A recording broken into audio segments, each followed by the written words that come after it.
Indo-British Advanced Pain Clinic, Noppimayam Surgery Duram. For appointments 9155 15563.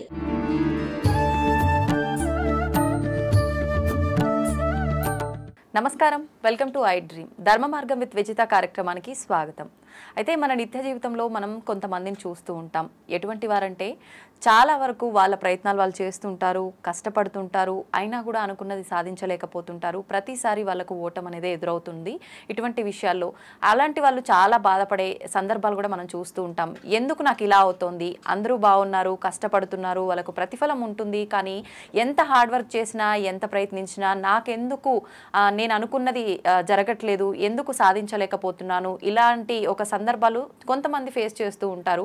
అయితే ఎందుకు ఇటువంటి సందర్భాలు మనం ఫేస్ చేస్తూ ఉంటాము, ఎందుకు ఇటువంటి ఇబ్బందులు వస్తుంటాయో ఇప్పుడు గురుగారితో మాట్లాడి తెలుసుకుందాం. ప్రస్తుతం నాతో పాటు ఉన్నారు ప్రముఖ జ్యోతిష్య పండితులు నందిపట్ల శ్రీహరి శర్మ గారు. ఇప్పుడు గురుగారితో మాట్లాడి తెలుసుకుందాం. నమస్కారం గురుగారు. వాగర్థావివ సంపృక్తౌ వాగర్థ ప్రతిపత్తయే జగతః పితరౌ వందే పార్వతీ పరమేశ్వరౌ. సదాశివ సమారంభాం శంకరాచార్య మధ్యమాం అస్మదాచార్య పర్యంతం వందే గురు పరంపరాం. ఆదిత్యాయ చ సోమాయ మంగళాయ బుధాయ చ గురు శుక్ర శనిభ్యశ్చ రాహవే కేతవే నమః. శృంగేరి జగద్గురు పీఠాధిపతులకి, కంచి పీఠాధిపతులకి నమస్కారములు తెలియజేసుకుంటూ కార్యక్రమాన్ని ప్రారంభిద్దాం. గురుగారు, చాలామంది మనం చూస్తూ ఉంటాము, రకరకాలుగా పాపం వాళ్ళ ప్రయత్నాలు వాళ్ళు చేస్తూనే ఉంటారు, చాలా కష్టపడుతుంటారు, అయినా కూడా అనుకున్న ఫలితం రాదు. అసలు ఫలితమే రాకుండా ఓటమిని చవి చూసే రోజులు కూడా వాళ్ళకి ఎక్కువగా కనిపిస్తూ ఉంటాయి.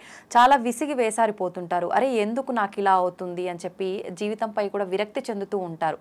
అసలు ఇటువంటి సమస్యలు రావడానికి కారణం ఏంటంటారు గురుగారు? ఈ చెప్పబడినటువంటి సమస్యల గురించి ఏదైతే మీరు చెప్పారో వాటన్నిటికీ కూడాను ప్రధానమైనటువంటి దోషాలు. ఎందుకనంటే జాతక చక్రాన్ని కనుక పరిశీలన చేసినప్పుడు ప్రధానంగా మనిషి ఎన్ని ప్రయత్నాలు చేసినా దైవానుగ్రహంతో లేదా పెద్దల ఆశీర్వాదంతో కొన్నిసార్లు ప్రయత్నం చేయగానే ఆ ప్రయత్నంలో విజయం అనేటువంటిది పొందుతారు. కానీ ఎన్ని ప్రయత్నాలు చేసినా ఏ ప్రయత్నంలో విజయం కాకుండా అపజయం పొందుతూ చదువుకున్న చదువుకి తగ్గ ఉద్యోగం లభించగా, పెళ్ళి కాక, సంతానం కలక్క, ఇంకా చెప్పాలి అని అంటే ఎక్కడో ఉండాల్సినటువంటి వాళ్ళు మధ్యస్థాయి జీవితంతో గడుపుతున్నారు అని అంటే ఖచ్చితంగా వాళ్ళ కుటుంబంలో 5 రకాల శాప ప్రభావాలు అనేటువంటివి ఉంటాయి. శాపాలు 5 రకాల శాప ప్రభావాలు ఆ కుటుంబాన్ని గనక పట్టి పీడిస్తున్నాయి అని అంటే ఖచ్చితంగా ఇప్పుడు చెప్పుకోబోయేటువంటి విషయాల్లో వాళ్ళు ఇబ్బందులు పడుతున్నారనే చెప్పవచ్చు. ఎటువంటి దోషాలు గురుగారు? అది పితృశాపము, స్త్రీ శాపము, గురు శాపము, దైవ శాపము, సర్పశాపము.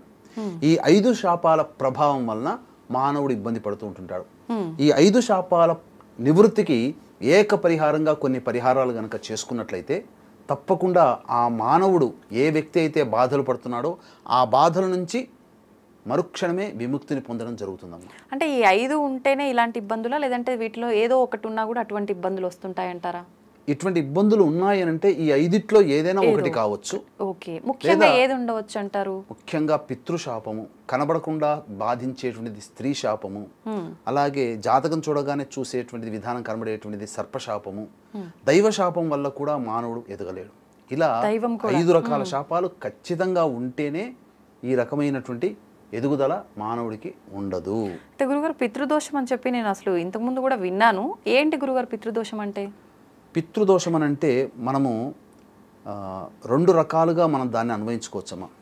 ఈ పితృశాపం అనేటువంటిది తండ్రి వైపు 6 తరాలు, తల్లి వైపు 3 తరాలలో ఏవైనా దుర్మరణాలు గనక ఉన్నట్లయితే, దుర్మరణాలంటే road accident, fire accident, suicide attempt, నదిలో బావిలో పడి చనిపోవడం, ఇంట్లోంచి వెళ్ళిపోవడం, లివర్ ఫెయిల్యూర్, కిడ్నీ ఫెయిల్యూర్, క్యాన్సర్తో చనిపోవడం, 60 సంవత్సరాల లోపల ఏ విధంగా చనిపోయినా, అలాగే ఎవరైనా కుటుంబంలో ఉన్నవాళ్ళు సర్పాన్ని చంపినా, పిల్లిని చంపినా, స్త్రీ హత్య, గోహత్య, బ్రాహ్మణ హత్య ఎవరైనా చేసినా, ఇవన్నీ కూడాను ఈ చెప్పబడినటువంటివి తండ్రి వైపు 6 తరాలు పైన, తల్లి వైపు 3 తరాలు పైన. ఆ తరంలో వాళ్ళు మళ్ళీ బాబాయిలు, పెదనాన్నలు, ముత్తాతల తాతల తమ్ముళ్ళు, అన్నదమ్ములు, అలాగే తల్లి వైపు ఇవిలా ఎవలా ఉన్నప్పటికీ ఎలా ఆ విధంగా దుర్మరణాలు పాలైతే ఖచ్చితంగా అది ఆ తరువాత తరం వాళ్ళని పట్టి పీడిస్తుంటుంది. గురుగారు ఇప్పుడు తండ్రి సైడ్ అంటే అది రక్త సంబంధం కాబట్టి ఆ వంశం అది లెక్కలోకి వస్తుంది కాబట్టి ఓకే, అంటే తల్లి సైడ్ నుంచి కూడా దోషం ఉంటుంది. ఖచ్చితంగా మనం నవీనంగా శాస్త్రం ప్రకారం చూసుకుంటే ఉన్నటువంటి నాలెడ్జ్ ప్రకారం తల్లి వైపు 3 తరాల వరకు ఉండే జీన్స్ పిల్లలకు వస్తాయి. అందుకనే మేనమామ పోలికలు, అమ్మమ్మ పోలికలు, తాతయ్య పోలికలు అని అంటారు కదా. అందుకని తల్లిని ఆడవాళ్ళని పెళ్లి చేసుకున్నాక వాళ్ళవి ఎందుకు వస్తాయని అని చెప్పడానికి లేదు. ఇది గురుగారు పితృదోషం అన్నారు కదా, ఇది అంటే ఏదైనా శాస్త్రంలో ఉందా దీని గురించి? ఎక్కడ రాయబడి ఉంది దీని గురించి? మీకు ఎలా తెలుసు? ఈ పితృశాప ప్రభావం గురించి నాకు అంటే నేను చిన్నతనం నుంచి కూడా ఈ సంబంధించినటువంటి సదాచార వృత్తిలో ఉన్నాం. కానీ పూర్వజన్మ పుణ్యవశాత్తు ఈ జ్యోతిష శాస్త్రం అబ్బింది. అనేక సందర్భాల్లో జ్యోతిష్యంలో మన దగ్గరికి వచ్చేటువంటి వ్యక్తుల యొక్క సందేహాలు నివృత్తి చేస్తూ వస్తూ ఉన్నాం. 2009లో నా డెబ్యూ జరిగింది ఈ ప్రసార మాధ్యమంలో, టీవీ 9లో స్టార్ట్ అవ్వడం జరిగింది. తర్వాత నుంచి అనేక ప్రసార మాధ్యమాల్లో ఈ ఉన్నటువంటి లీడింగ్ ఛానల్స్ అన్నిట్లో, శాటిలైట్ ఛానల్స్ అన్నిట్లో ప్రోగ్రాంలు అనేటువంటివి పిలవడం జరిగింది, చేయడం జరిగింది. అయితే నాకున్నటువంటిది ఏంటంటే రివ్యూ చేసుకోవడం నాకు ఒక బాగా అలవాటమ్మా. అంటే జాతక సమస్యల దగ్గరికి వచ్చినప్పుడు వాళ్ళకి పరిహారాలు ఇవన్నీ చెప్పినాం. దగ్గరుండి నిజాయితీగా పరిహారాలు, గ్రహ జపాలు అయితేనేమి, హోమాలు అయితేనేమి, అభిషేకాలు అయితేనేమి, వివిధ రకాల పాశుపత ప్రయోగాలు అయితేనేమి, ఇవన్నీ కూడా దగ్గరుండి చేయించాం. అయినప్పటికీ కూడా కొంతమందికి చాలా మటుకు సమస్యలు తీరాయి, కొన్ని సెక్షన్స్లో ఉన్నటువంటి వాళ్ళకి సమస్యలు తీరలేదు. ఈ సమస్యలు తీరకుండా నాకేమనిపించేదంటే మనం చేసినటువంటి విధానంలో ఏమైనా లోపం ఉందా, లేదా అతని జాతకంలో ఏమైనా లోపం ఉందా, మనకు అంతుపట్టకుండా ఉన్నది. ఇది 2009 నుంచి నేను గమనిస్తున్నాను. అయితే 2013వ సంవత్సరంలో ప్రస్తుతం ఇప్పుడు చెప్పబోయే వ్యక్తి లేరమ్మా. ఈ G24 న్యూస్లో శివలింక శర్మ గారని వచ్చేవారు, ముసలాయన, పెద్ద ఆయన. ఆయన ఒకసారి 2013లో నన్ను డిబేట్కి పిలిచారు. సోదరా రండి అంటే పుత్రభావంతో పిలిచాడు. నన్ను డిబేట్కి పిలిచారు ఛానల్లో, మీరు కూడా రండి అని చెప్పి డిబేట్కి పిలిచిన తర్వాత నాకు ఒక సందేహం ఉండిపోయింది కదా, ఎందుకు పని కావట్లేదు అన్నప్పుడు, ఎందుకంటే మనం నిత్య విద్యార్థిమే అమ్మ, మనకేదో జ్యోతిష్యంలో పరిజ్ఞానంలో అఖండులం అయిపోయామని చెప్పుకోవడానికి లేదు. మనకు సముద్రంలో ఒక చుక్కంత మాత్రమే మనకు జ్యోతిష పరిజ్ఞానం. కాబట్టి అక్కడ వారిని సవినయంగా అడగడం జరిగింది.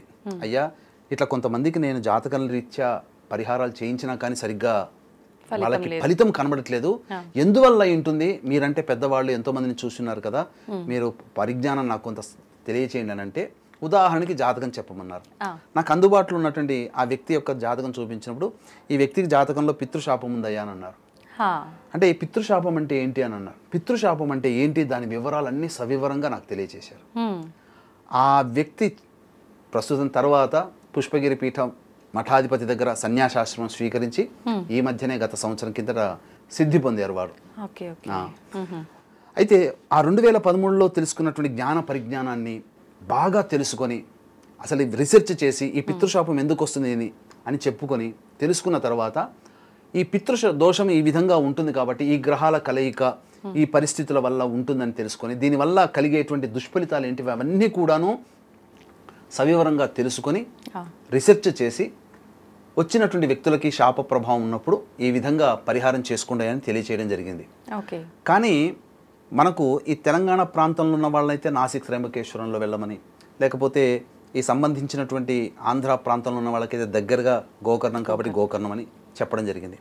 అయితే చాలా మందిని వెళ్ళిన తర్వాత నాకు రివ్యూ చేసుకోవడం అలవాటు అని చెప్పాను కదా, వెళ్ళిన తర్వాత వాళ్ళందరూ సంవత్సరం తర్వాత మళ్ళీ వాళ్ళు అపాయింట్మెంట్ కోసం రావడము, తీసుకున్న తర్వాత నేను చెప్పడం జరిగింది, ఎందుకండి మాకు ఇంకా సమస్యలు తీరలేదు అంటే, ఏం చేశారు అక్కడ, ఏంటి విధానం ఏంటి చెప్పండి అని అంటే వాళ్ళు చెప్పుకుంటూ వచ్చారు. అక్కడ వాళ్ళు కామన్గా కంప్లైంట్ చేసింది ఏంటంటే భాషా ప్రాబ్లం. మాకు అక్కడ భాష మా తెలుగులో మాట్లాడట్లేరు, వాళ్ళు చెప్తున్నటువంటి మందిని అట్లా 100 మందిని అక్కడ కూర్చోబెట్టి, గుంపుగా కూర్చోబెట్టి సామూహికంగా సంకల్పం చెబుతున్నారు. మేము పక్క వాళ్ళని చూసి ఒక మెకానికల్గా యంత్రంలాగా చేస్తున్నాం, కానీ ఒక ఫీలింగ్తో మేము చేసుకోలేకపోతున్నాము అని చెబుతూ, గోకర్ణంలో కూడా ఏంటంటే తండ్రి ఉన్నవాళ్ళు ఈ యొక్క పూజలు పితృ కార్యక్రమాలు చేయకూడదమ్మా. కానీ డబ్బు మీద ఆపేక్షతో అక్కడ శాస్త్రాన్ని పక్కకు పెట్టి తండ్రి ఉన్న వాళ్ళ చేత కూడా గోకర్ణ క్షేత్రంలో చేయించారట కొన్ని సందర్భాల్లో. అయితే వాళ్ళందరూ చాలామంది ఏకకంఠంతో పలు సందర్భాల్లో ఇన్ని చెప్తున్న మీరే ఎందుకు చేయించకూడదు ఈ పూజలు అని చెప్పడం జరిగింది. అనంటే అది ఒక ఆటం బాంబు లాంటిది. దాన్ని జాగ్రత్తగా డీల్ చేస్తేనే మనకి ఏ విధమైన ఇబ్బంది ఉండదు. కానీ దాంట్లో ఒక మిస్యూజ్ చేశామనంటే ఆ ప్రభావము నన్ను ఇబ్బంది పెట్టినా పర్వాలేదు, నా తర్వాత తరాల వాళ్ళని కూడా పట్టి పీడిస్తుందమ్మా.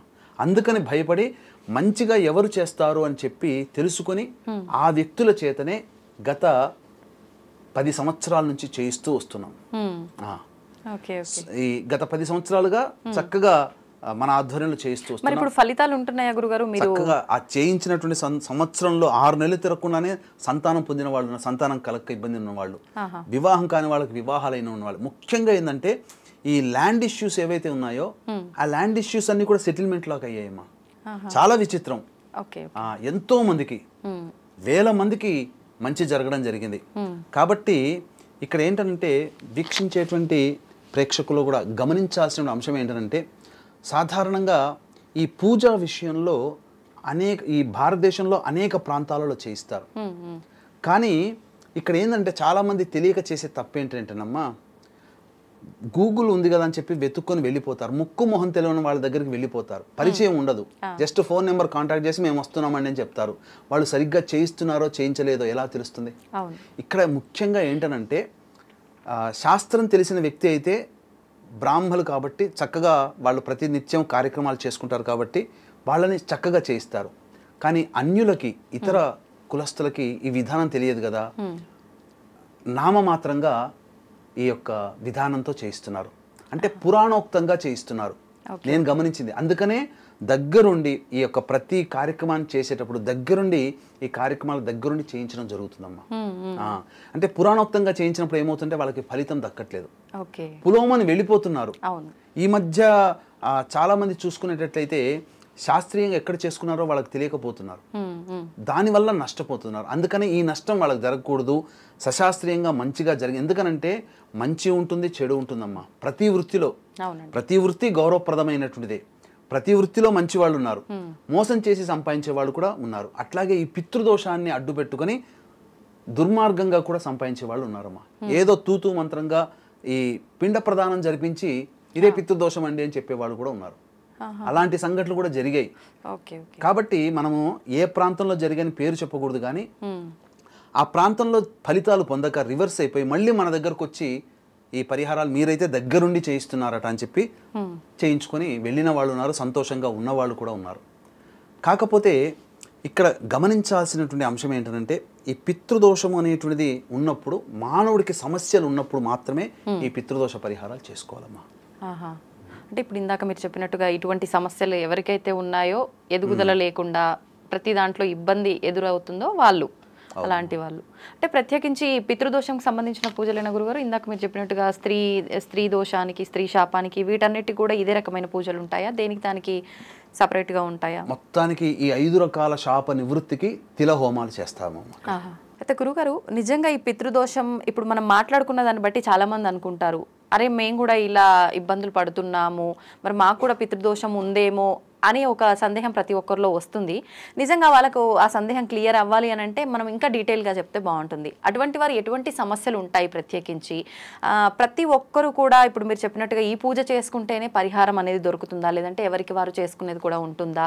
మీరు చెప్పిన ప్రకారంగా ఆ పూజ చేసుకోవాలి అని అంటే అందరికీ అందుబాటులో ఉంటుందా, ఎక్కువ ఖర్చుతో కూడుకున్నదా? ఇటువంటి విషయాల గురించి తెలియజేయండి. తప్పకుండా. అసలు ఇప్పుడున్నటువంటి కాలంలో ప్రతి కుటుంబంలో ఈ పితృశాపం ఉందమ్మా.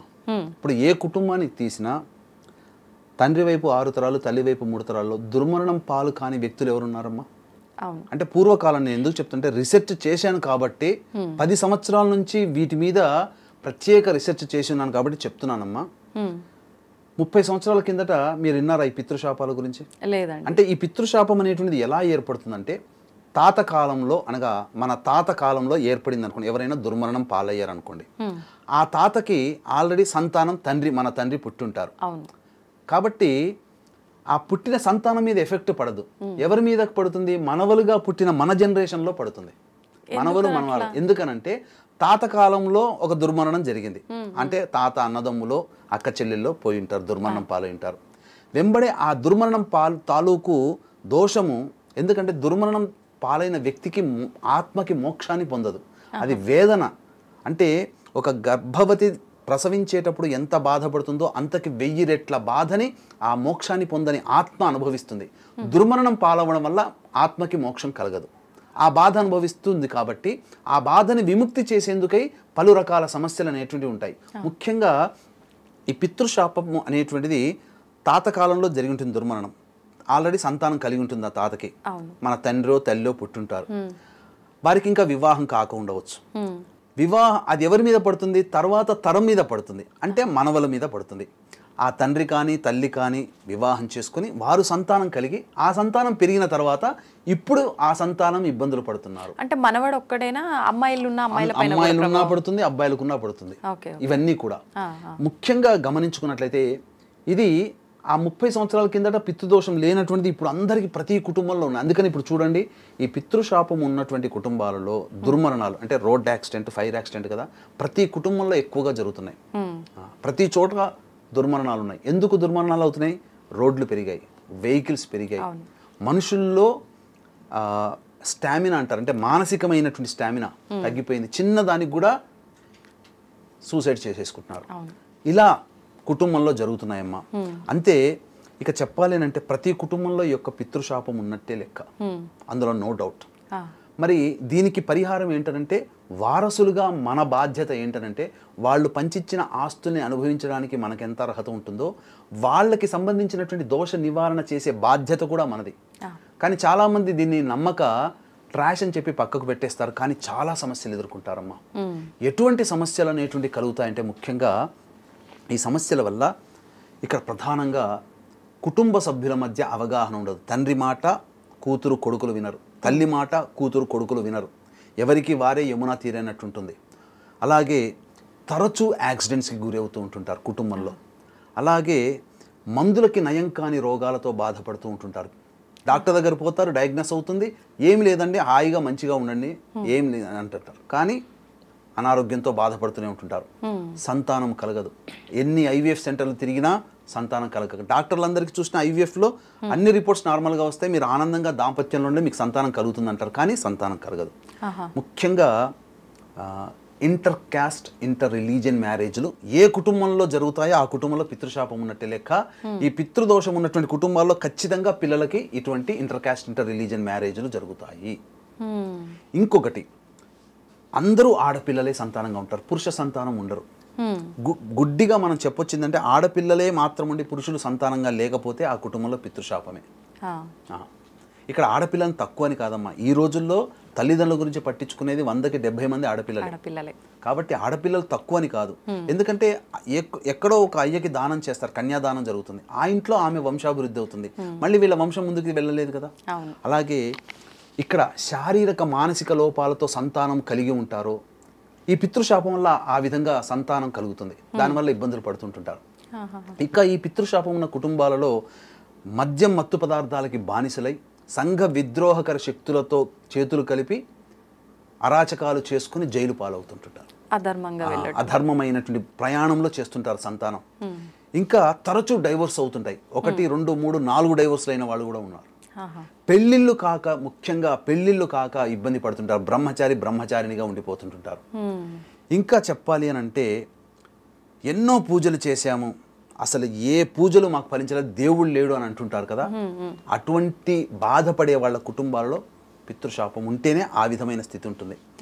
ఇంకా చెప్పాలి అని అంటే కోట్లు సంపాదిస్తారు, కానీ అత్యాశకు పోయో లేదా ఒక అనాలోచిత నిర్ణయం తీసుకునో అందులో పెట్టుబడి పెట్టి పూర్తిగా మైనస్లోకి వచ్చి సైకిల్ మీద తిరుగుతారు. ఫ్లైట్లో తిరిగిన వాళ్ళు సైకిల్ మీద తిరగాల్సిన పరిస్థితికి వస్తుంది. ఇంకా చెప్పాలంటే కొన్ని సంఘటనలు అంటే గృహంలో ఎలా తెలుసుకోవచ్చు అని అంటే, గృహంలో గోడలకి క్రాక్స్ ఉంటుంటాయి, ఆ ఇంట్లో పితృశాపం ఉన్నట్లు. అది ఇప్పుడు సర్వసాధారణం. కానీ ఎందుకనే సర్వసాధారణం కాబట్టి ప్రతి కుటుంబంలో పితృశాపం ఉంది, ప్రతి వాళ్ళు తీసుకోవాల్సిందే. ఏ పూజలు చేసినా, ఎంత ప్రయత్నం చేసినా, గొప్ప చదువులు చదివినా సాధారణంగా ఇప్పుడు మన సోషల్ మీడియాలో చూడట్లేదమ్మా, రోడ్డు మీద అడుక్కుతూనే ఉంటుంటారు, కానీ ఇంగ్లీష్ బాగా మాట్లాడతారు, వాళ్ళని చూస్తే పిహెచ్డి చేసి ఉంటారు. అట్లా చెయ్యని నేరానికి శిక్షణ అనుభవిస్తూ జైలు పాలవుతారు కదా, వాళ్ళు కూడా పితృశాపమే. ఇంకా చెప్పాలి అని అంటే చేతిలోని ఆహారం తరచూ నేల పాలవుతున్నా, ఏ ఇంట్లోనైతే బొద్దింకలు జిల్ల పురుగుల బెడద ఎక్కువగా ఉంటుందో, అలాగే ఇంట్లోని నల్లాలు కొత్తవి మారుస్తాం, వారం బాగుంటాయి, మళ్ళీ తర్వాత బొట్టు బొట్టుగా నీరు కారుతుంటుంది, అటువంటి ఇళ్లలో పితృశాపం ఉంటుంది. ఇక కళల్లో కూడా తరచూ పెద్దవాళ్ళు, చనిపోయిన పెద్దవాళ్ళు, తల్లి తండ్రి నాయనమ్మ స్నేహితులు తరచూ కళలోకి వస్తున్నారు, వాళ్ళకి పితృశాపం ఉన్నట్లు లెక్క. పిల్లిని చంపిన, పామును చంపిన, స్త్రీ హత్య, గోహత్య, బ్రాహ్మణ హత్య, అన్నిటికంటే మించి ఈ కరోనాలో ఎవరైతే చనిపోతారో వాళ్ళు కూడా పితృశాపమే. పితృశాపం ఉంటేనే ఈ విధంగా. ఇక ఎటువంటి రోగాలతో సంబంధం లేదు, ఎటువంటి విపత్తులతో సంబంధం లేదు, 60 సంవత్సరాల లోపల ఏ విధంగా చనిపోయినా పితృశాపమే. అందుకనే ఈ యొక్క పితృదోష నివారణార్థమై ఈ కార్తీక మాసం ఆఖరి కార్తీక సోమవారం రోజున, నవంబర్ 25వ తారీఖు రోజున మన పీఠం ఆధ్వర్యంలో ఈ పితృదోష నివారణ కార్యక్రమాలు గోకర్ణంలో చేయించడం జరుగుతుంది. చక్కటి పండితులు, తెలుగు వాళ్ళు వచ్చేటువంటి, తెలుగు చెప్పగలిగి ఉండి చక్కగా దగ్గరుండి శశాస్త్రీయంగా నేను ఉంటాను దగ్గరుండి. అంతేకాకుండా మనం ఎవరికి ఫోన్ చేసి ఎంక్వైరీ చేసుకున్నా ఎలాంటి ఖర్చు ఉంటుందో అదే ఖర్చుతో మనం చేస్తున్నాం. ఒక బెనిఫిట్ ఏంటంటే వాళ్ళకి మనం ఉంటాం దగ్గర, అదొక్కటే బెనిఫిట్. దానివల్ల ఏంటంటే సజావుగా శశాస్త్రీయంగా జరుగుతుందని మనం హామీ ఇవ్వచ్చు. కానీ ఖచ్చితంగా సంవత్సరం లోపల వాళ్ళ సమస్య పరిష్కారం అవుతుందమ్మా, అందులో ఏమాత్రం సందేహంలో. అయిన వాళ్ళు ఉన్నారు ప్రశాంతంగా, మన ద్వారా చేయించుకున్న అయిన వాళ్ళు చాలా ప్రశాంతంగా ఉన్నారు. అన్నిటికంటే ముఖ్యంగా ఎన్ని పూజలు చేసినా, ఎన్ని ప్రయత్నాలు చేసినా జీవితంలో విసిగి వేసారిపోయామన్నటువంటి వాళ్ళు ఈ ఒక్క పరిహారం చేసి, నన్ను నమ్మి ఒక్క పరిహారం చేయండి, తప్పకుండా వాళ్ళకి మంచి జరుగుతుంది. చాలా సందర్భాల్లో ఇవి నిరూపణ అయినాయమ్మా. కాబట్టి ఎన్ని రకాలుగా ప్రయత్నం చేసినా విజయం పొందని వాళ్ళు ఆఖరి ప్రయత్నంగా ఇది చేసుకోవాల్సిందే. మీకు ఇంకొక విషయం చెప్పమంటారమ్మా, అతిరాత్రం అనేది మన తెలంగాణలో జరిగింది. ఆ అతిరాత్రం నిర్వహించినటువంటి యజ్ఞ నిర్వాహకులు ఆ పెద్ద ఆయన, ఇప్పుడు 80 ఏళ్ళు దాటాయి, ఆయన కూడా ఈ యొక్క మన దగ్గర ఈ పూజ చేయించుకున్నాడు. అంటే ఇక్కడ ఏంటనంటే అతను ఒక్కడే, ఎందుకండి ఇంత వయసులో మీరు చేయించుకున్నారంటే, నా తాత ముత్తాతలకి నేను వారసుడిగా ఉన్నా, నేను బ్రతికుండంగా ఈ పరిహారం చేసుకొని నా యొక్క వంశం నిర్వంశం కాకుండా చూసుకోవాల్సిన బాధ్యత నాది. నా తర్వాత తరాల వాళ్ళు ఇబ్బంది పడకూడదంటే నేను ఈ పరిహారం చేయాలి. నేను బతికుండంగా నేను చేయాల్సిన పరిహారం, మిగిలిన పరిహారం తీసుకోవాల్సినటువంటి రుణం ఇది ఒక్కటేనయ్యా అని చెప్పి చేయించుకున్నారు. అంటే మనం ఎవరైతే చేస్తామో ఇంకా ఆ తరం నుంచి పితృదోషం అనే సమస్య ఇంకా ఉండదు. అవకాశం ఉంటే 2-3 మన దగ్గరికి గత 10 సంవత్సరాలుగా చేస్తున్నాను అనుకున్నాం కదమ్మా, వాళ్ళకి ఏదైనా భరించరాని ఇబ్బంది వచ్చినప్పుడు ఈ పితృశాపం చేయించుకుంటారమ్మా వచ్చి, మనం అప్పుడు చేసాం మళ్ళీ చేయించుకుంటాం గురువు గారు అని చెప్పి. అందువల్ల ఖచ్చితంగా ఇలాంటి పూజ చేసుకోవాల్సిందే. ఈ కార్తీక మాసం అందున ఆఖరి కార్తీక సోమవారం రోజున ఏమైందంటే ఉత్తరా నక్షత్రం ఉంది, ఆ రోజున దశమి తిథి ఉంది. ఉత్తరా నక్షత్రం అంటే పితృకారకుడు రవి, ఆ రవి యొక్క నక్షత్రం ఉత్తరా నక్షత్రం, జన్మ నక్షత్రం, సింహరాశిలో ఉంటాడు. కాబట్టి ఆ రోజున గనక పితృదోషం గనక పరిహారం చేసుకుంటే అద్భుతంగా అవుతుందమ్మా. ఇక చాలా మటుకు 10 సార్లు చేసిన పుణ్య ఫలితం అక్కడ వస్తుంది, ఒక్కసారికే వస్తుంది. గురుగారు, కార్తీక మాస ఆఖరి సోమవారం రాబోతోంది. అయితే ఇది 4వ సోమవారం. ముఖ్యంగా కార్తీక మాసం అనగానే శివుడి ఆరాధనకి ఎక్కువ ప్రాధాన్యత ఇస్తుంటాము. అయితే ఈ మాసం అంతా చేయలేని వాళ్ళు కనీసం సోమవారాలైనా మేము ప్రత్యేకించి చేయాలి అని ఆశించే వాళ్ళు కూడా ఉంటారు. అయితే ఎలాగో ఆఖరి సోమవారం కాబట్టి ఇంకా ప్రత్యేకంగా చెయ్యాలి, మిగతా మాసాలలో సోమవారం చేసేదానికన్నా ఈ మాసంలో సోమవారం, అది ఆఖరి సోమవారం అనంటే చాలా మందిలో చాలా ఉత్సాహం ఉంటుంది. మేము శివయ్య మీద భక్తి ఈ రకంగా చూపించుకోవాలి, అభిషేకం ఈ రకంగా చేయాలని. నిజంగా ఆ రోజున ఎటువంటి విధి విధానాలు ఆచరించాలి, ఆ రోజున శివుడికి ఏ రకంగా అభిషేకం చేస్తే బాగుంటుందంటారు? కార్తీక మాసం అంటేనే సకల పాపాలని తొలగింప చేసుకుని పుణ్యాన్ని సంపాదించుకునేటువంటి మాసం. అంటే చేయగానే పుణ్యం వచ్చేసేసి బాగా కోట్ల కొద్ది పుణ్యం వచ్చేసి మనం అవుతామని కాదు ఇక్కడ. అంటే ఈ నియమాలు పాటించడం ద్వారా ఏమవుతుందంటే 2 ఉపయోగాలు కలుగుతాయమ్మా. ఒకటి, మన గత జన్మ కర్మదోషాలు, పాపాలు ఏవైతే ఉన్నాయో ఆ పాపాలన్నీ కూడాను దగ్ధమైపోతాయి. ఆ శివుడి త్రినేత్ర జ్వాలలో మన్మధుడు ఏ విధంగానైతే దగ్ధమైపోయి బూడిదయ్యాడో, మన పాప రాశి కూడా ఆ శివుడు ఆ విధంగా దగ్ధం చేస్తాడట ఆ కార్తీక మాసంలో ఉండేటువంటి నియమాల్ని పాటిస్తే. మరి పుణ్యం ఎలా కలుగుతుందని అంటారు, మనం చేసిందంతా పాపాలు తొలగించుకోవడానికి. పుణ్యం ఎలా కలుగుతుంది? పుణ్యం సంపాదించుకోవాలని అంటే ఇక అప్పటి నుంచి పుణ్యం సంపాదించుకునే పనులు చేస్తాడట మానవుడు. అంటే గత జన్మ కర్మదోషం ఏంటో అర్థం అవుతాయి. ఇంకా మంచి ఎలా చేయాలి, నేను ఎలా బతకాలి, ఎలా మంచిగా ఉండాలి, ఎలాంటి మంచి పనులు చేయాలని అప్పటి నుంచి చేస్తూ దాని ద్వారా పుణ్యాన్ని సంపాదించుకుంటాడు. అంతే తప్ప ఇది చేయగానే పుణ్యం వస్తుందని కాదు. పుణ్యం చెయ్యాలనే కోరికలతో మనిషి జీవనాన్ని అలవర్చుకుంటాడు, ఆ విధంగా పుణ్యం సంపాదించుకుంటాడు. ఇది క్లియర్ అమ్మా. అవునండి. అయితే చాలా మందికి ఉన్నటువంటిది ఏంటంటే కార్తీక మాసంలో చాలా సందర్భాల్లో మనం అనుకున్నాం కానీ ఈశ్వర ఆరాధన చేసుకోలేము. ఇంకా చాలామందికి ఈ యొక్క కార్తీక మాసంలో అబ్బా అప్పుడే తొందరగా అయిపోయింది, 3 వారాలు అయిపోయింది, ఇంకా 4వ కార్తీక వారమే ఉంది, ఇంకా వారం తిరగకుండానే కార్తీక మాసం అంతా అయిపోయిందని బాధపడే వాళ్ళు కూడా ఉంటారు. ఇంకా నిష్టగా చేయాలి, ఇంతకుముందు చేసిన వాటిట్ల కంటే కూడా నిష్ట చేయలేకపోయాము, ఇక మిగిలిన ఈ ఒక్క అవకాశం ఆఖరి కార్తీక సోమవారం అయినాము కానీ మనం వదిలిపెట్టకూడదని చెప్పి ఎవరైతే ఆలోచిస్తుంటారో అటువంటి వాళ్ళకి ఇది చాలా గొప్పదమ్మా. వీక్షించేటువంటి ప్రేక్షకులు ఆశాంతం ఈ కార్యక్రమాన్ని వీక్షించండి. పూర్వంలో ఎప్పుడో మనము ప్రాణత్యాగం చేసి ఈశ్వరునికి అర్పించాము, అమ్మవారికి అర్పించాము అని చెప్పి కథలు వినడమే చూడడమే తప్ప నిజంగా చేయలేకపోయాం. ఇప్పుడు ఆ రోజులు ఈ రోజులు వస్తాయా?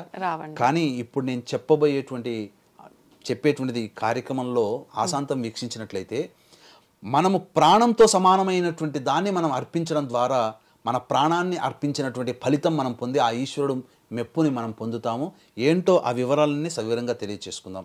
ముఖ్యంగా ఈ సోమవారం యొక్క విశిష్టత కనుక చూసుకున్నట్లయితే ఆఖరి కార్తీక 4వ సోమవారం ఒకటి. ఇక తర్వాత ఆ రోజు ఉన్నటువంటి నక్షత్రము ఉత్తర నక్షత్రము, నవగ్రహాల్లో రాజైనటువంటి రవి నక్షత్రం, అది 2. ఇక తర్వాత ఆ రోజు సోమవారం, చంద్రుడికి సంబంధించినటువంటి వారము సోమవారము. ఇక పైగా ఆ రోజు ఉన్నటువంటి తిథి దశమి తిథి, దేనికి విజయానికి సంకేతం, విజయ దశమి అని అన్నారు.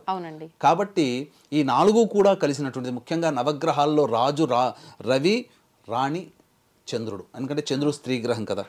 కాబట్టి ఈ చంద్ర రవిల యొక్క కలయిక ఈ ఆఖరి కార్తీక సోమవారం రావడం చాలా విశేషం అని చెప్పవచ్చు. కాబట్టి ఆ రోజున ముఖ్యంగా శివారాధన చేసుకొని తీరవలసిందే. ఇక ఆ రోజున ముఖ్యంగా బ్రహ్మముహూర్త కాలంలో లేచి కాలకృత్యంలో తీర్చుకొని 4 గంటల కల్లా కూడా చక్కగా ఆ యొక్క శివ పరివార చిత్రపటానికి పూలమాల వేయడం, తర్వాత ఆ పటం ముందర వీలైతే అభిషేకం చేసుకోగలిగే శక్తి ఉన్నవాళ్ళు చక్కగా అష్టదళ పద్మం ముగ్గుతో వేసి మధ్యలో 3 తమలపాకులు పెట్టి దాని మీద ఒక గిన్నెని బోర్లించుకోవాలి. ఆ గిన్నెను బోర్లించుకుంటే అప్పుడేమవుతుంది, దాని మీద మళ్ళీ 3 తమలపాకులు పెట్టి దాని మీద శివలింగం పెట్టుకొని శివ శివ శివ శివ అంటూ అభిషేకం చేసుకోవాలమ్మా. ఈ ఆఖరి కార్తీక సోమవారం కాబట్టి మీకు ఎన్ని రకాల పండ్ల ద్రవ్యాలు దొరికితే అన్ని రకాల పండ్ల రసాలతో ఆ ఈశ్వరునికి అభిషేకం చేయండి. ప్రత్యేకించి పండ్ల రసాలతో చేయవచ్చు, పంచామృతాలతో చేయవచ్చు.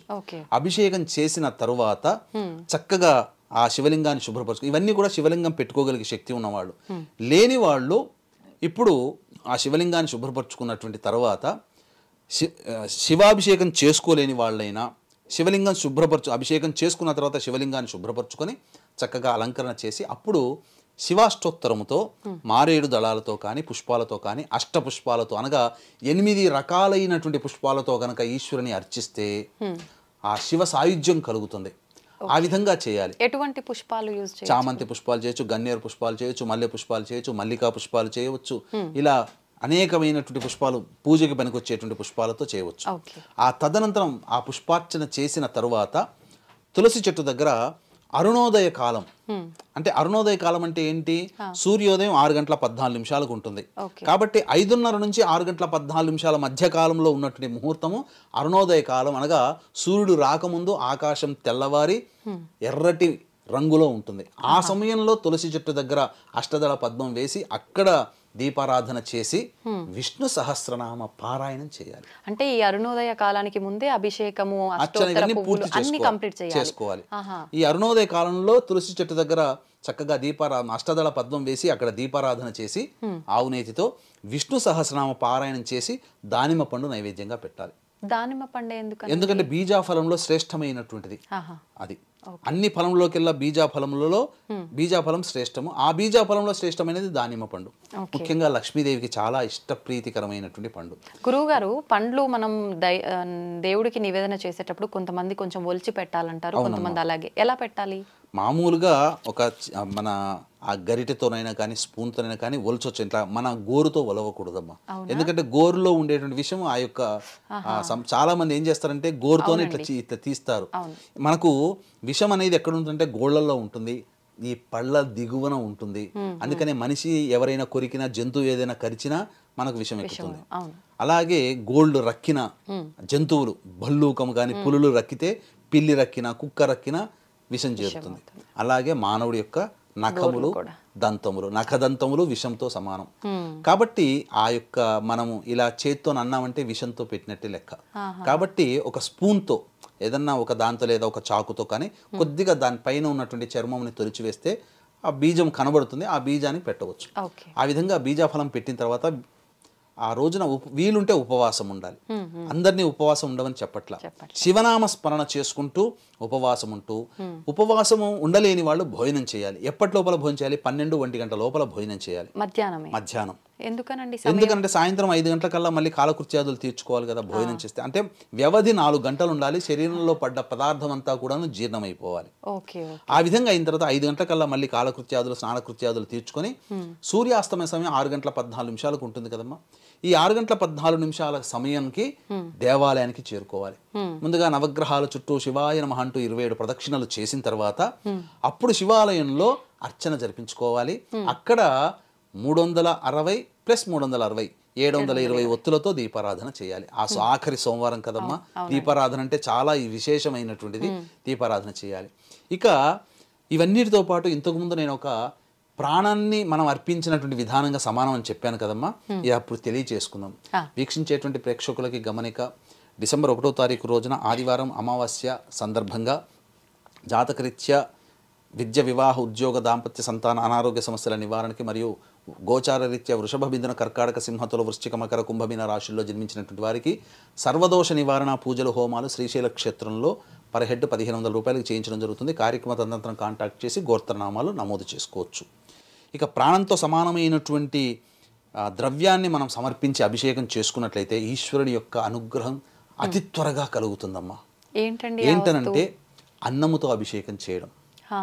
ఎందుకనంటే మనము పూర్వకాలంలో భక్త కన్నప్ప తిన్నడు అనే నామంతో ఆ ఈశ్వరుడికి ధారగా కారుతుంది, బాధపడుతున్నాడని చెప్పి కన్నుని, రెండవ కన్నుని కూడా పెడతాడు కదా. అలాగే ఈశ్వరుని పూజించడం కోసం త్రిపురాసురులు ఒక్కొక్క 1000 తామర పుష్పాలతో చేస్తుంటే ఒక్కొక్క పుష్పం మాయమైపోయింది. ఆ విధంగా వాళ్ళు తమ కన్నులనే అర్పించారు. అలాగే విష్ణువు కార్తీక మాసంలో ఆరాధన చేయడం వల్ల ఒక 1000 పుష్పాలతో అర్చన చేస్తుంటే ఒక పుష్పం లేకపోతే తన కన్నుని ఇవ్వడం ద్వారా ఈశ్వరుడు సంతోషించి సుదర్శన చక్రం ఇచ్చాడని మనం ఇంతకుముందు అనేక కార్యక్రమాలు చెప్పుకున్నాం. అంటే ఆ కాలము కాబట్టి, సత్యయుగం కాబట్టి, అది నిత్యమై సత్యం ఉంది కాబట్టి అది అపరభక్తిని చాటుకునే తత్వం. ఈ రోజుల్లో ఇక నేను నా శిరస్సుని నీకు అర్పిస్తున్నానని చెప్పి కోసుకుంటే ప్రాణం పోతుంది కానీ శివుడు రాడు. కలియుగంలో దేవతలు కనిపించరు. కలియుగ ప్రమాణం. ఎందుకంటే పాపము కాబట్టి ప్రత్యక్షము కారు, కేవలం స్వప్న దర్శనమే అవుతుంది. ఇక కాబట్టి ఇటువంటి కలియుగ ప్రమాణాన్ని అనుసరించి మనమైతే ప్రాణాన్ని ఇవ్వలేం. కాబట్టి ప్రాణంతో సమానమైనటువంటిది ఏంటిది సృష్టిలో అంటే సమస్త జీవులకి కూడా కలియుగే అనగా మానవులకి కలియుగే అన్నగత ప్రాణ ఒక సూక్తుంది. కృతయుగే అస్థిగత ప్రాణ, త్రేతాయుగే నరగత ప్రాణ, ద్వాపరయుగే చర్మగత ప్రాణ, కలియుగే అన్నగత ప్రాణ. అంటే కృతయుగంలో ఏంటంటే ఎముకలు ఉన్నంత వరకు మనుషుల యొక్క ఆయుష్ ఉంది. అంటే ఎముకలు ఎప్పుడు పాడవు కదా, ఎప్పుడైనా తీసినా వస్తుంటాయి కదా. అంటే 1000 సంవత్సరాలు జీవించారు ఆ కాలంలో. ఎముకలు ఉన్నంత వరకు కృతయుగంలో జీవించారు. త్రేతాయుగంలో నరములు ఉన్నంత వరకు మనుషులు, అంటే ఈ నర వ్యవస్థ బాగున్నంత వరకు జీవించారు. అంటే 100 సంవత్సరాలు జీవించారు. ద్వాపర యుగంలో చర్మం ఉన్నంత వరకు చర్మగత ప్రాణ, అంటే ఈ చర్మం పాడైపోయేంత వరకు మనిషి యొక్క జీవం ఉన్నది. కలియుగంలో అన్నంలో ఉంటుంది. అందుకని మీరు ఎంత ఆకలికి ఎన్ని పదార్థాలు ఆకలిసినప్పుడు తిన్నా, అన్నం తిన్నప్పుడు ఇంత పట్టెడు అన్నం తింటే వచ్చే తృప్తి వేరు. మనిషి యొక్క పుట్టుక కూడా ఆ పురుషుడు తీసుకునే అన్నంలో ఆ యొక్క ఆత్మ ప్రవేశిస్తుంది, రేతస్సులోకి వెళుతుంది, కణములోకి చేరి ఆ కణము ద్వారా స్త్రీ గర్భంలో ప్రవేశం చేసి అన్నముతో ఫలదీకరణ చెంది సంతానం కలుగుతుంది. అందుకనే ప్రాణం ఎక్కడుంటుంది? అన్నంలో. మనం తినే అన్నంలో మన ప్రాణం ఉంటుంది. మన తర్వాత వంశంలో వచ్చే వాళ్ళు కూడా ఆ అన్నముని ఆశ్రయించే ఆత్మలు ఉంటాయి. అందుకనే కలియుగే అన్నగత ప్రాణ అని చెప్పినటువంటి కారణం. కాబట్టి చక్కగా ఈ 5-6 గంటలకల్లా మనం ప్రెషర్ కుక్కర్లో అన్నం వండితే ముద్ద అవుతుంది. కాబట్టి గంజి వార్చితే అన్నము పుల్లలు పుల్లలుగా తయారవుతుంది. కాబట్టి కాస్త గోరువెచ్చగా, మరీ వేడిగా ఉండకూడదు. ఆ గోరువెచ్చగా 6:15 నుంచి 7:15 మధ్య కాలంలో ప్రదోషకాల సమయంలో ఈశ్వరుడికి శివలింగానికి ఇంట్లోనైనా లేదా దేవాలయంలోనైనా, లేదా దేవాలయంలో బయట ఒక శివలింగాన్ని కూడా పెడుతున్నారు ఈ మధ్య. ఆ యొక్క శివ అనుకుంటూ ఇలా అభిషేకం చేసి ఆ ఈశ్వరుడికి నైవేద్యంగా ఏదైనా సమర్పించినా చాలు. ఆ ఈశ్వరుని యొక్క సాయుధ్యం మనకు కలుగుతుంది. మనము ప్రాణంతో సమానమైన దాన్ని మనం అర్చిస్తున్నాం కాబట్టి ఆ భగవంతుడు మనం ఇచ్చిన దానికంటే 1,000,000 రెట్ల ఫలితాన్ని మనకి ఇస్తాడు. తద్వారా మన ప్రాణమే మనం సమానమైనటువంటి అన్నాన్ని మనం ఎప్పుడైతే ఆ అభిషేకం ద్వారా ఆ ఈశ్వరుని అర్చిస్తామో తద్వారా ఏం కలుగుతుందంటే మనకు ప్రాణదాత అవుతాడు అతను.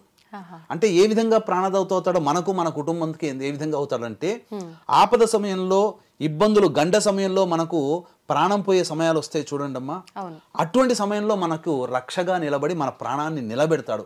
దైవం రూపంలో, మానవ రూపంలో, వైద్యుడి రూపంలో, మందు రూపంలోనో ఏదైనా కానీ మన ప్రాణాన్ని, మన కుటుంబాలని రక్షించే స్థితిలో ఉంటాడు. కాబట్టి ఈ రోజుల్లో ప్రతి మానవుడు స్పీడ్గా వెళ్తున్నాడు, వస్తున్నాడు.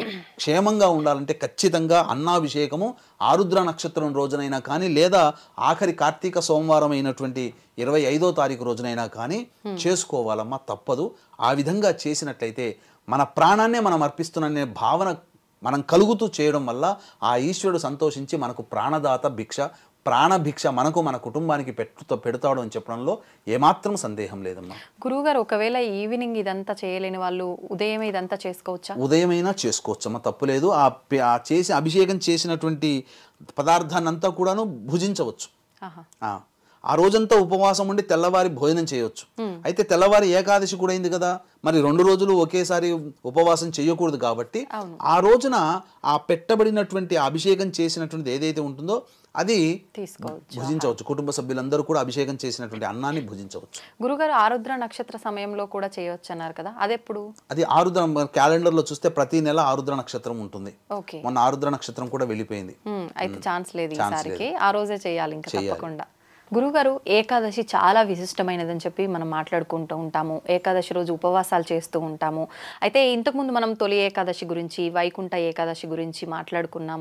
మళ్ళీ కార్తీక దామోదర ఏకాదశి గురించి, ఆ రోజు విష్ణుమూర్తి నిద్రకు సంబంధించిన విషయాల గురించి మనం గత వీడియోలో మాట్లాడుకోవడం జరిగింది. అయితే ఆ రోజున మీరు చెప్పడం జరిగింది ఏంటి అంటే, ఇవి ఇంత విశేషమైన ఏకాదశులు, వీటికన్నా మించి విశేషమైన ఏకాదశి ఇంకొకటి ఉంది, అది ఈ కార్తీక మాసంలోనే ఉంది అని చెప్పి కూడా చెప్పడం జరిగింది. మరి ఎప్పుడు ఆ ఏకాదశి ఈ కార్తీక మాసంలో, ఆ రోజున మనం ఎటువంటి విధి విధానాలు ఆచరిస్తే బాగుంటుందో తెలియజేయండి. తప్పకుండానమ్మా. ఇప్పుడు మనకు ఉన్నవి 12 నెలలు. ఈ 12 నెలలకి కాను వచ్చేటువంటి ఏకాదశులు 2 ఏకాదశులు, అంటే మొత్తం 24 ఏకాదశులు. ఈ యొక్క కార్తీక మాసము ప్రత్యేకించి శివుడికి కేశవుడికి అసలు ఏమాత్రము కూడా భేదము లేదు, ఇద్దరూ ఒకటే. అందుకనే శివాయ విష్ణురూపాయ శివరూపాయ విష్ణవే శివస్య హృదయం విష్ణోర్విష్ణోశ్చ హృదయం శివ యథా శివమేవోహో విష్ణురేవం మయశివ. అంటే శివుడి రూపమే విష్ణువు, విష్ణు రూపమే శివుడు, శివుడి హృదయంలో విష్ణు, విష్ణు హృదయంలో శివుడు ఉంటాడు. ఎప్పుడూ శివుడు విష్ణువుని ఆరాధిస్తుంటాడు, విష్ణువు శివుని ఆరాధిస్తూ ఉంటుంటాడు. అందుకనే ఇక ఈ కార్తీక మాసము ఈశ్వరుడికి ఎంతటి గొప్పగా చెప్పబడిందో విష్ణువుకి కూడా అంతే చెప్పబడింది. ఎందుకనంటే ఏకాదశి తిథి రోజున ఈశ్వరుని ఆరాధించమంది శాస్త్ర ప్రకారము. అసలుగా ఈశ్వరుని ఆరాధించమంది మోక్ష ప్రాప్తి కోసమే ఈ యొక్క విష్ణువుని ఆరాధన చేసి, ద్వాదశి రోజున విష్ణువుని ఆరాధన చేసి అప్పుడు భోజనం చేయాలి. ఇది ఈ విధంగా చెప్పబడినటువంటి పరిణామక్రమం. వీక్షించేటువంటి ఐడ్రీమ్ ప్రేక్షకులు చాలా అదృష్టవంతులని చెప్పవచ్చు. ఎందుకనంటే ఇప్పుడు చెప్పుకోబోయేటువంటి అంశం ఏదైతే ఉందో ఏకాదశి పుట్టుకకు సంబంధించినటువంటిదమ్మా.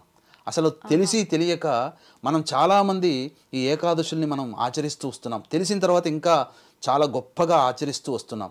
కానీ అసలు ఏకాదశి పుట్టిందే ఈ కార్తీక మాసం కృష్ణపక్షం ఏకాదశి రోజున అనగా పుట్టటము అంటే తొలిగా ప్రారంభం ఏర్పడింది. తిథి ఏర్పడిందే ఏకాదశి అంటూ తిథి ఏర్పడిందే ఇప్పుడు 26వ తారీఖున వచ్చినటువంటి ఏకాదశి.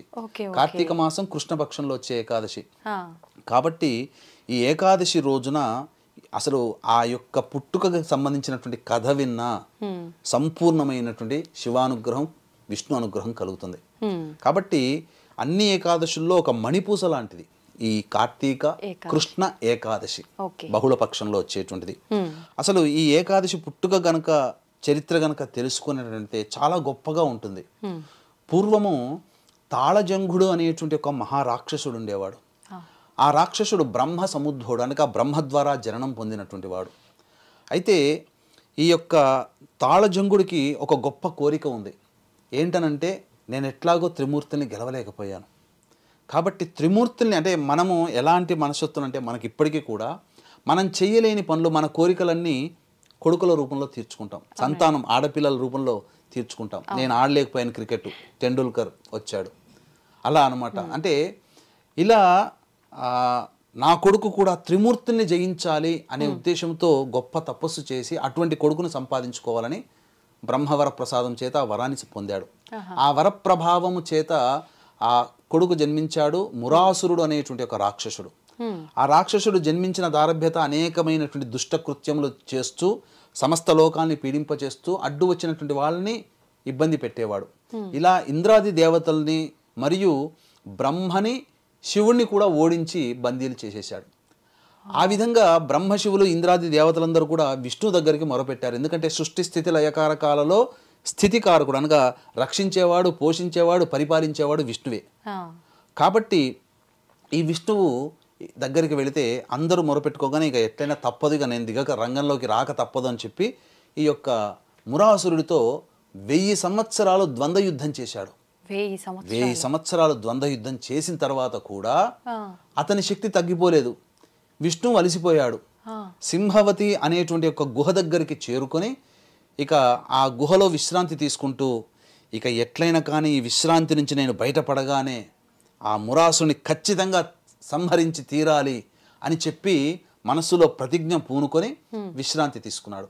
ఆ విశ్రాంతి తీసుకునే సమయంలో ఉచ్ఛ్వాస నిశ్వాసలకి అనుగుణంగా ఆ విష్ణు యొక్క శరీరం నుంచి ఒక కన్య ఉద్భవించింది. ఆ కన్య ఉద్భవించింది అనగా ఆ కన్య ఏ కారణం చేత ఉద్భవించిందో ఆ కారణాన్ని సమాప్తి చేసింది. అంటే మురాసురుడితో యుద్ధం చేసి ఆ మురాసురుని సంహరించింది ఆ కన్య. సంహరించిన తరువాత అప్పుడు ఆ యొక్క నిద్ర నుంచి విశ్రాంతి నుంచి మేల్కొనగానే ఎదురుగా చూస్తే మురాసురుడు కనబడతాడేమని చెప్పేసి చక్రాయుధము గదాయుధం పట్టుకొని లేస్తాడు. లేవగానే ఎదురుగా కన్య కనబడుతుంది. ఎవరమ్మా నీవనంటే నీ యొక్క సంకల్పం చేత పుట్టినటువంటి దానిని అని చెప్తాడు. అని చెప్తుంది ఆ కన్య. అనగానే ఏం నా సంకల్పం అని చెప్పి ఆలోచన చేస్తే మురాసుని యొక్క సంహరించబడిన శరీరం అంటే ఎవరు చంపారంటే నేనే చంపాను అని చెప్తుంది. అంట నేను చేయాల్సినటువంటి గొప్ప పని నువ్వు చేసావమ్మా, నీకేం వరం కావాలి కోరుకో అని అడుగుతుంది. అనగానే అప్పుడు నాకు 3 వరాలు కావాలి స్వామి అని అడుగుతుంది. అనగానే ఏంటి చెప్పు అని అంటాడు. అన్ని తిథులలోకెల్లా నేను అగ్రతాంబూలం నాకు రావాలి, అందరికంటే ఎక్కువగా నేనే నీకు ప్రియం అవ్వాలి. తర్వాత నేను పుట్టినటువంటి తిథి రోజున ఎవరైతే నిన్ను ఉపవసించనగా ఉపవాసం ఉండి నిన్ను ఆరాధన చేస్తారో వాళ్ళకందరికీ కూడా మోక్షం కలుగుగాక అని ఈ 3 వరాలు కోరుకుంది. కోరుకోగానే తథాస్తు అంటాడు. అందుకనే ఏకాదశి తిథి విష్ణువుకి చాలా ప్రియమైనటువంటిది. అందుకనే ఆ ఏకాదశి రోజున ఆయనని ఆరాధన చేస్తూ ఉపవాసం చేసి ఆరాధన చేస్తూ ఆయన తిథి అయినటువంటి ద్వాదశి తిథి రోజున ఉండి ఆ భోజనములు అభ్యాగతులకి భోజనం పెట్టి తాను భోజనం చేస్తాడో యజమాని, అతనికి మోక్షం ఉంటుంది. అలా తర్వాత ఈ ప్రియమైనటువంటిదిగా ఉన్నది. తర్వాత ఏకాదశి తిథి ముఖ్యమైనటువంటిదిగా ఉన్నది. ఈ విధంగా ఈ ఏకాదశి తిథి పుట్టుకొచ్చిందమ్మా. అందుకనే ఈ ఏకాదశి రోజున వీక్షించేటువంటి ఐడ్రీమ్ ప్రేక్షకులు 24 ఏకాదశుల్లో ఏమీ ఉండలేకపోయినా కనీసం ఈ 26వ తారీఖు రోజున వచ్చేటువంటి ఏకాదశి తిథి రోజున మాత్రము ఖచ్చితంగా ఉపవాసం ఉండి ద్వాదశి తిథి రోజున భోజనం చేసే అలవాటు గనక చేసుకుంటే తప్పకుండా మంచి జరుగుతుంది. వీక్షించేటువంటి ప్రేక్షకులకి గమనిక ఏంటంటే ఈ డిసెంబర్ 1వ తారీఖు రోజున ఆదివారం అమావాస్య సందర్భంగా శ్రీశైల క్షేత్రంలో జాతకరీత్యా కలుగు విద్య, వివాహ, ఉద్యోగ, దాంపత్య, సంతాన, అనారోగ్య సమస్యల నివారణకి మరియు వృషభ, మిథున, కర్కాటక, సింహతుల, వృశ్చిక, మకర, కుంభమీన రాశిలో జన్మించిన వారికి శనిదోష పరిహారార్థమే సర్వదోష నివారణ పూజలు, హోమాలు పర్ హెడ్ 1500 రూపాయలకి చేయించడం జరుగుతుంది. అవకాశం ఉన్న వాళ్ళు కార్యక్రమ తదనంతరం కాంటాక్ట్ చేసి గోత్రనామాలు నమోదు చేసుకోవచ్చు. ఇక ప్రత్యేకమైనటువంటిది ఒకటి తెలియచేస్తానమ్మా. ఏంటనంటే ఈ ఏకాదశి తిథి ఉన్నది కదా, ముందు రోజున దశమి తిథి రోజున ఉంది కదా, పంచగవ్య ప్రాశన చేస్తే ఇంకా పవిత్రత చేకూరుతుంది. ఎలా గురువుగారు? పంచగవ్య ప్రాశన అంటే మొత్తము గో సంబంధమైనటువంటి 5 వస్తువుని భుజించాలి. ఆవు పాలు కొద్దిగా ఒక 20 ml, ఆవు నెయ్యి కొద్దిగా ఒక 2-3 గ్రాములు, తర్వాత ఆవు పెరుగు ఒక 5 గ్రాములు, తర్వాత ఆవు పేడ చిటికెడంత, గోమూత్రము అది ఒక 5 ml. ఇవన్నీ కలిపి చక్కగా కుటుంబ సభ్యులందరూ కనుక తీసుకుంటే ఆ విధంగా శరీరం అంతా కూడా శుద్ధైపోతుంది. దశమి రోజున సంధ్యా సమయంలో తీసుకోవాలి. 6:15 నుంచి 7:15 మధ్య కాలంలో తీసుకోవాలి. తీసుకొని మరుసటి ఆ రోజున రాత్రి భోజనం చేయవచ్చు, తప్పులేదు. ఏకాదశి 26వ తారీఖు అయింది, ఆ రోజున భోజనం చేయకుండా ఉండి ద్వాదశి తిథి రోజున చక్కగా మళ్ళీ లేచి సూర్యనారాయణకి నమస్కారం చేసుకొని ఆ రోజున వంటకాదులన్నీ చేసుకొని విష్ణు సహస్రనామ పారాయణం చేసుకొని ఎవరికైనా అభ్యాగతులకి భోజనం పెట్టి ఆ భోజనం తిన్న తర్వాత అప్పుడు ఇంటి యజమాని సభ్యులందరూ కూడా భోజనం చేస్తే ఏకాదశి పుణ్య వ్రతాన్ని పొందినటువంటి ఫలితం పొందుతారు. గురువుగారు, ఈ పంచగవ్యాల తీర్థం తీసుకోవడం వల్ల ఏంటి ఫలితం? అసలు ఈ పంచగవ్య తీర్థం గనక ఈ ప్రతినిత్యము తీసుకున్న వ్యక్తికి శరీరములో టాక్సికేషన్ జరిగిపోతుంది, అనగా డిటాక్సికేషన్ అయిపోతుంది మొత్తం, అనగా వ్యర్థములన్నీ తొలగిపోతాయి. పూర్వకాలంలో ఏ పూజ చేసినా మొట్టమొదలు పంచగవ్య ప్రాశన చేస్తారమ్మా. ఇది ఆచారం కనుమరుగైపోయింది. కొన్ని కార్యక్రమాల్లో మాత్రమే చేస్తున్నారు, కానీ ఎక్కువగా తీసుకోకూడదు.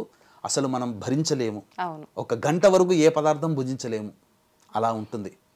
ఇక మనము ఎంతటి వెర్రివాళ్ళం అంటే మన హిందువులము, ఎవడో బ్రిటిష్ వాడు, ఎవడో తెల్లవాడు, వాడు కనుక్కొని ఈ యొక్క ఉపవాసం ఉండడం వల్ల మంచి జరుగుతుందని చెప్తే ఇప్పుడు మనం ఆచరిస్తున్నాం. మన వాళ్ళు ఎప్పుడో మహర్షులు ఏకాదశి రోజున ఉపవాసం పెట్టారు కదా. అంటే ఈ ఉపవాసం ఉండడం వల్ల ఏమవుతుందంటే శరీరము ఒకసారి రెస్ట్ దొరుకుతుంది. తనంతట తాను శరీర నిర్మాణంలో అంతర్గత అవయవంలోకి కలిగినటువంటి ఇబ్బందులన్నీ ఆ రెస్ట్ దొరకడం వల్ల, అవయవాలకి రెస్ట్ దొరకడం వల్ల అప్పుడు అవన్నీ తనంతట తాను రిపేర్ చేసుకునే అవకాశాన్ని మనం ఒక రోజు ఇస్తున్నాం. ఆ విధంగా నెలలో 2 రోజులు ఇస్తున్నాం. విచిత్రం ఏంటంటే ఏదో ఒక రోజు ఉపవాసం ఉండమనంటున్నారు, కానీ మన మహర్షులు పెట్టినటువంటి సిద్ధాంతరీత్యా ఏకాదశి రోజున ఎందుకు హిందువులు ఏకాదశి రోజునే ఉపవాసం ఉంటున్నారు అని చెప్పి దాని మీద కూడా వీళ్ళు రీసెర్చ్ చేశారు. చేస్తే ఏంటనంటే ఏకాదశి రోజునే ఉపవాసం ఉండాలి. ఎందుకనంటే అంతరిక్షంలో ఉన్నటువంటి గ్రహాల నుంచి వచ్చేటువంటి సూర్య కిరణాలు కానీ అంతరిక్షంలో ఉండే ఈ అమృత కిరణాలు ఈ ఏకాదశి రోజున ఎక్కువగా ప్రసరిస్తాయి. ప్రసరించి ఈ యొక్క మన శరీరం అంటే ఏంటమ్మా, అంతా రంధ్రాలు. ఇప్పుడు మనకు కనబడుతుంది చర్మం ఇలా కప్పబడి ఉన్నట్టు ఉంటుంది, కానీ ఒకసారి మనం టెలిస్కోప్ లో పెట్టి చూస్తే అన్ని రంధ్రాలే. మరి ఈ రంధ్రాల గుండానే కదా కిరణాలన్నీ కూడాను వచ్చేటువంటి మన శరీరంలోకి ప్రవేశించేది. కాబట్టి ఆ ఏకాదశి రోజున వచ్చేటువంటి కిరణాలు మన శరీరము తీసుకుంటుంది. శరీరం అలా తీసుకోవాలి, అబ్జర్వ్ చేసుకోవాలంటే శరీరంలో ఎటువంటి ఆహారం ఉండకూడదు. అందుకనే గ్రహణాలు వచ్చే సమయంలో ఎటువంటి ఆహారం తినకూడదని నియమం పెడతారు. ఎందుకనంటే ఇందుకే. అందుకనే అమృత కిరణాలు కూడా ప్రసరింపచేయాలంటే శరీరంలో ఉన్నటువంటి రంధ్రములు ఉండకు, మా రంధ్రంలో గుండా రావాలంటే శరీరంలో ఎటువంటి ఆహారం ఉండకూడదు. గురువుగారు, ఉపవాసం అనగానే కొంతమంది ఏమో మేము ఉండలేమని చెప్పి లిక్విడ్స్ తీసుకుంటూ ఉంటారు, కొంతమంది ఫ్రూట్స్ అని చెప్పి లేదంటే అల్పాహారం తీసుకొని చేస్తుంటారు. ప్రత్యేకించి ఏకాదశి ఉపవాసం అంటే ఏమి తినకుండా చేయాలా, ఎలా చేయాలి అసలు? కటిక నిర్జల ఉపవాసం ఉండేటువంటి విధి కూడా ఉంటుంది. ముసల్మాన్లు రంజాన్లో చేస్తారు కదా నిర్జలు, అనగా మన ఎంగిలి కూడాను మింగరు వాళ్ళు, లాలాజలాన్ని కూడా మింగరు. అలా కూడా మన దగ్గర ఎప్పుడో ఉంది నిర్జల ఉపాసన అంటారు. అంటే మన కడుపులోకి జలాన్ని కూడా పంపించకుండా, అంటే లాలాజలాన్ని కూడాను మనం తీసుకోకుండా ఉండేది నిర్జల కటిక. అది అందరికీ సాధ్యం కాదమ్మా. ఇక ఈ కాలంలో అందరికీ బీపీ షుగర్లు ఉన్నాయి, కానీ దైవతారాధన చేయాలనే కోరిక ఉంటుంది. అటువంటి వాళ్ళు మీరు అన్నట్టుగా లిక్విడ్స్ కానీ పాలు పండ్లు ఇతర ఉడికించిన పదార్థాలు కాకుండా పాలు పండ్లు తీసుకొని ఉండవచ్చు. నిజంగా ఉపవాసం ఉండే శక్తి ఉంటే ఉపవాసం ఉండవచ్చు, తప్పేమీ లేదమ్మా. ఇంకొకటి చెప్పాలనంటే ఈ యొక్క ఏకాదశి రోజున అన్నము తింటే మహాపాపం అని చెప్పి అని అన్నారు. ఎందుకనంటే ఇక్కడ కలియుగే అన్నగత ప్రాణ, జీవులకి ఆధారము అన్నము. కాబట్టి ప్రాణంతో సమానమైనటువంటి దాన్ని మనం భుజించినట్లయితే మనకు దోషం వస్తుంది. అందుకనే అన్నాన్ని భోజనం చేస్తే రాక్షస భోజనంగా భావించబడి ఆ ఏకాదశి తిథి రోజున భోజనం చెయ్యరు ఇప్పటికీ కూడా. Okay okay. అయితే చాలా మంది ఉపవాసంలో ఉన్న వాళ్ళు ఇంటికి సమయానికి వెళ్ళలేకపోతే, ఉపవాసం నుంచి విరమణ తీసుకోవడానికి కుదరకపోతే ఖర్జూరం దగ్గర పెట్టుకొని ఉపవాస విరమణ కోసం ఖర్జూరం తింటారంట. అలా చేయొచ్చా? తీసుకోవచ్చు. ఉపవాస విరమణకి గనక ఎప్పుడైతే మజ్జిగ తీసుకుంటామో ఉపవాస విరమణ కూడా అవుతుంది. ఎందుకంటే మనం భోజనం చేసేటప్పుడు ఆఖరిన కలుపుకునేది మజ్జిగే కదా, దాంతోనే సమాప్తం అవుతుంది కదా. మజ్జిగ తాగినా సమాప్తం అవుతుంది. అందుకని ఉపవాసం ఉన్నప్పుడు ఎట్టి పరిస్థితుల్లో కూడా శరీరం చల్లబడాలని చెప్పి మజ్జిగ తాగారంటే ఉపవాస నియమం పోతుంది. గురుగారు, మరి ఇప్పుడు ఉపవాసంలో ఉన్నప్పుడు ఆలయానికి వెళ్ళామే అనుకోండి, పంచామృతాలు అది తీర్థం ఏమైనా ఇస్తారు, అందులో ఖచ్చితంగా దేవత సంబంధించిన తప్పులేదు. అందులో మజ్జిగ ఉండదు కదా, కొద్దిగా కలుపుతారు. పర్వాలేదు అయితే. అలా నిజంగా చాలా మంది ఏకాదశి ఉపవాసం గురించి ఒక వీడియో చేయమని మనకు కామెంట్ కూడా పెట్టారు గురుగారు. నేను అది రీసెంట్గానే చూశాను. నేను చెప్పేలోపే మీరే ఈ టాపిక్ చేద్దామన్నారు. నిజంగా ఇంత మంచి పవిత్రమైన విశేషమైన ఏకాదశి విశిష్టత గురించి, ఉపవాస నియమాల గురించి తెలియజేసినందుకు ధన్యవాదాలు గురుగారు. సర్వం శ్రీ ఉమామహేశ్వర పరబ్రహ్మార్పణమస్తు.